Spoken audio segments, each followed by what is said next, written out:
The use of in-game virtual currencies psychologically disconnects the act of spending from real-world money for all players, which in turn leads to higher expenditures of real-world money. What? But that's the most base thing I've heard from the European Union in like ever. Like they got it to the dot.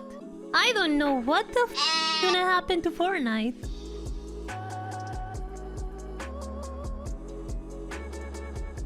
Anyways, this is gonna be an important one, so like I wanna like capture it the best way possible, yeah? The end of gaming currencies after fucking us so long. Hey guys, Drifter here. We might be on the precipice of a new era in gaming because the A good European one. Union is looking to get rid of COD points and V-Bucks and Robux and basically every other type of in-game currency. They've actually already started this process and have sent new pricing clarity guidelines to developers to get the regulations rolling. Thank you. And it's Thank you. important Thank for everyone you. because games will probably adhere to EU standards in non-EU regions, a lot like how the changes to loot box laws in China positively impacted American gamers.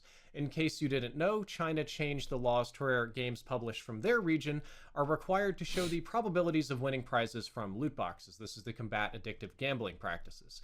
And Chinese game companies didn't want to develop multiple systems for different regions, so now the vast majority of Chinese games that are released in the United States have exactly that, which is why games like Delta Force and Fragpunk have their loot box odds listed right there on the purchase page.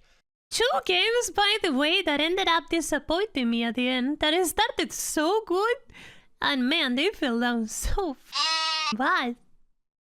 Which goes to show that every Chinese game doesn't ever have to be so great, as much as I love them.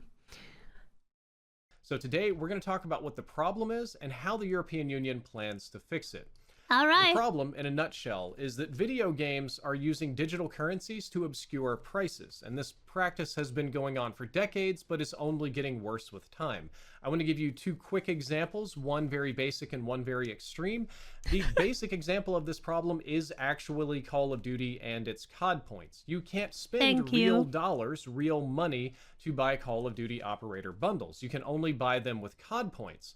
But Call of Duty points do cost real currency, and they're sold to you on a sliding scale depending on how much you buy. So if you buy just a tiny bit of COD points, you get the worst deal, but if you go all the way to the top and get a giant $100 bundle, you get all these bonus points.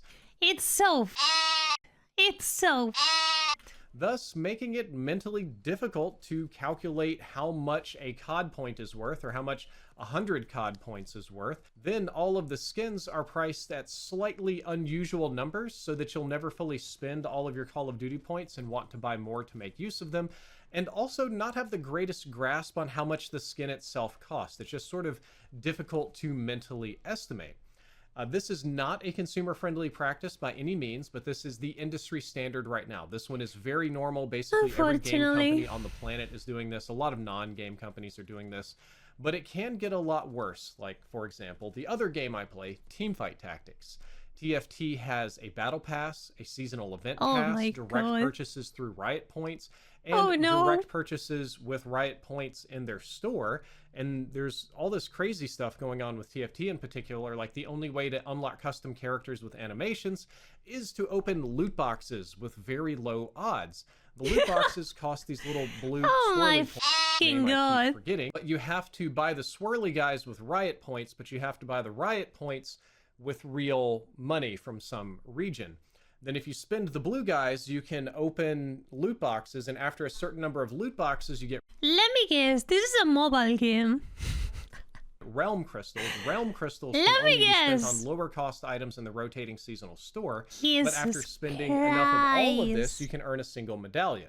After you earn 10 medallions, you can then automatically unlock some of this custom skins in the rotating store.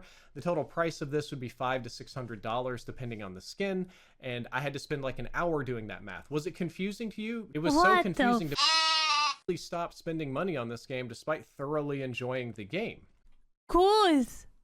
And this is a misconception. Just because you really enjoy a game doesn't mean you have to spend a lot.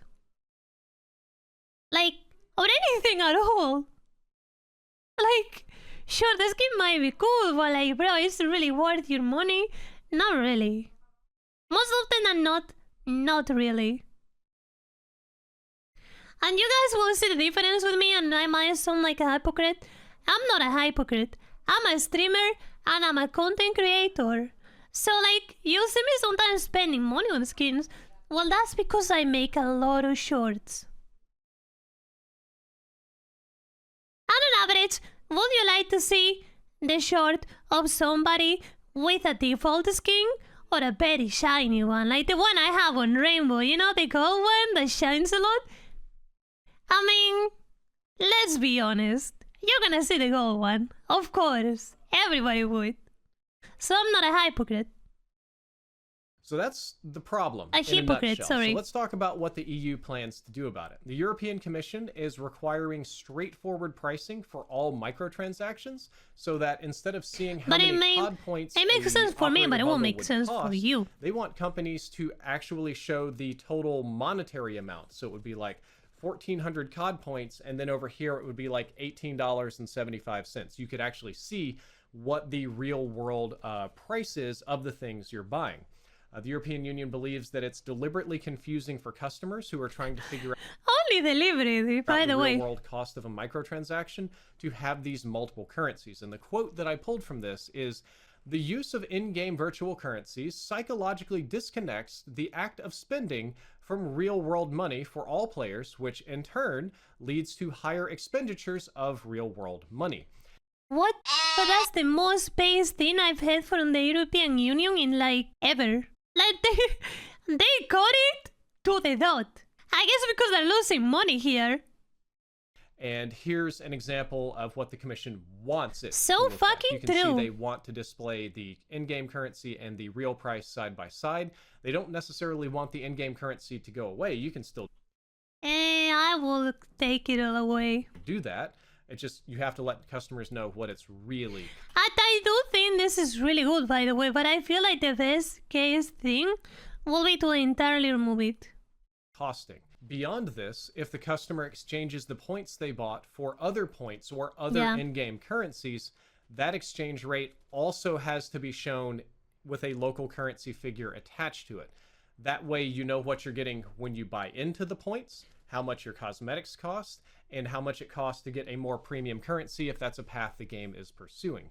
I think this is nothing short of fantastic, and I think this should have been the standard from the very beginning.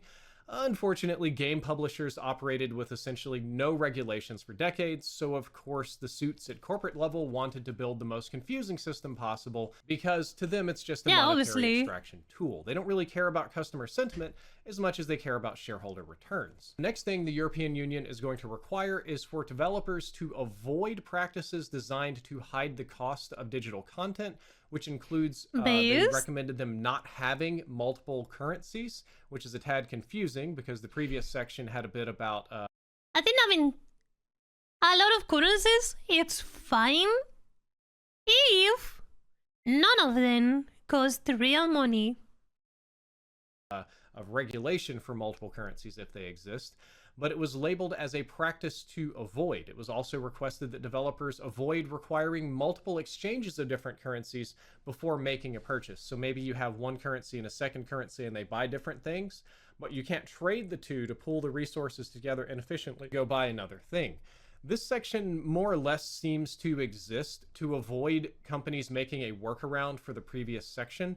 They don't want them to just add another layer of points to circumvent the law, and that actually just makes it worse for consumers. They're trying to get it down to a single digital currency system per game. There's a pretty small section of this press release talking about respect of consumers' right of withdrawal. And the TLDR here is that they want clear contractual language that is very easy for everyone to understand, i.e. no legalese, no giant terms and conditions contract. There has to be a summary page that is both honest and easy to understand. And the goal of Thank this is to make you. sure that customers know what they're signing up for when they sign up for battle passes and subscription services. Am I the only one that European thinks Union that also the wants to make world it is very healing? easy to withdraw from these type of agreements. Sometimes it's hard to cancel. I keep saying sometimes it's shit hard to like get this. out. That's so And great. canceling a subscription service should be just as easy as signing up for it. It should be a couple of clicks and you're done. Matter of fact, the European Commission talks about the customers having a unilateral right to withdrawal effective immediately when they don't want the services anymore. Right now, some companies operate a little bit more like American gym memberships, which if you ever had to cancel a gym membership, they bring up your contract, they try to negotiate a buyout for you. They tell you, well, you can't do this. It has to be this call Jesus, center. what You have the to submit fuck? documentation in writing and come in person and argue with the manager and just do What anything the to fuck? inconvenience you to the point where you're not going to cancel the membership. A lot of game companies operate like that too. And then finally, the biggest section of the document, which I'm actually going to skim over a little bit here as it's not directly relevant to my core audience, is a tremendous amount of consumer protections regarding vulnerable customers, particularly when it comes to children. A truly huge portion of these regulations are focused around protecting the most vulnerable customers, and the most vulnerable group of all is children, which is sad that game companies have decided to farm them for every penny that they're worth. Just like YouTubers. Yeah. But the European Commission doesn't want game companies to be allowed to directly market to children, at least not in certain ways that they've deemed to be exploitative. They also weirdly I'm not gonna lie, if that goes through, I don't know what the f is gonna happen to Fortnite. I don't know. wrote that they don't want games to psychologically exploit children's mental weaknesses, which is Wait, maybe this is why Fortnite recently has been starting to cater to way older audiences. Are they seeing ahead of this?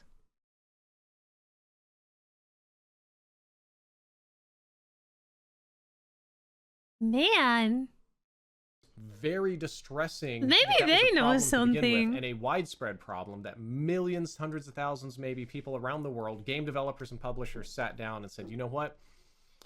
I need to build my game to psychologically manipulate children. That's how I'm really going to make the most money here. Yeah, that sounds good to me. Should not have been a problem in the first place. They want consumer-friendly markets and spending practices put in place. Part of the document also talks about wanting greater parental controls for greater oversights on children's spending. And then finally, the European Commission requested that games be designed in such a way that the gameplay and monetary elements are separate. That means no pay to play, pay for energy, pay for turns.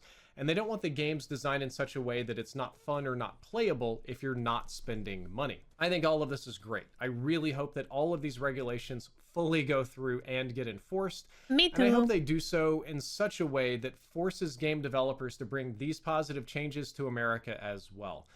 The only reason that that can happen really is that it's expensive to develop multiple secure financial transaction systems or different systems to display odds or loot boxes or whatever in a game. And it's a lot cheaper to develop one universal system for all regions, which is exactly what the Chinese developers decided to do when they were similarly regulated.